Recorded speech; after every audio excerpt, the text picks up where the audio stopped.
noite, galerinha, bem? Estamos aqui com dois termostatos de micro-ondas. Estiver mostrando como testá-los, beleza? Tem um aqui de 180 graus e outro de 150. Temos aqui também um diodo, mas hoje eu não vou mexer com o diodo, beleza? Temos fusíveis também, fusíveis de micro-ondas de 20 amperes, todos 20 amperes, beleza? Também já vou estar aproveitando testar eles, beleza, galera? Temos aqui também umas chavinhas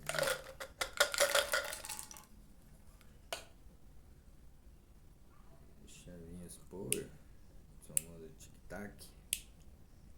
Eu não estou mostrando também como funciona, mas hoje não, beleza? Vamos fazer outro vídeo. Temos da quadradinha e da redondinha.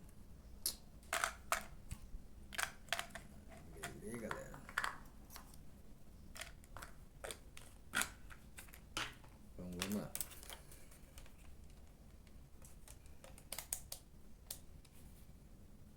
Põe um bonitão aqui de alicate alpinino na escala de bip, continuidade sonora. Vamos lá. Vamos medir.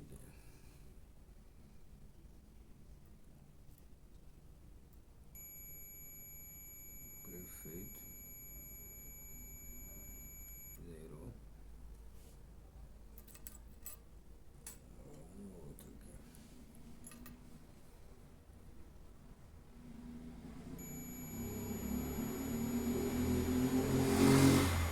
Perfeito também. Esses dois aqui estão balas, porém um pouco oxidadas. Beleza, galera? Agora vamos testar os fusíveis de 20 amperes. Continuidade perfeita.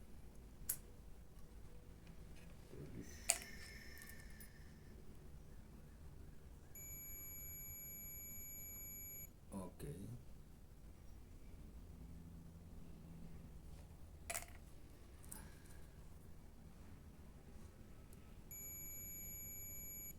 Ok também.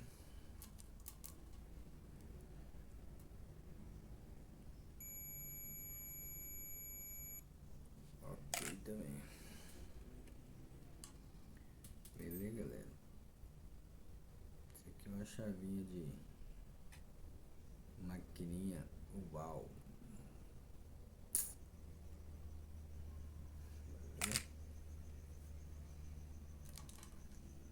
Por hoje é só, galera. Um vídeo curto aqui, ensinar como tá testando termostato de micro-ondas e fusível. Beleza? Chavinha nós já testou. Aí agora nós vamos fazer um vídeo do diodo. Ok? Valeu, galera. Fica a dica aí. Esqueça, segue o canal aí, se inscreva, toca o like. Valeu, galera. Fui.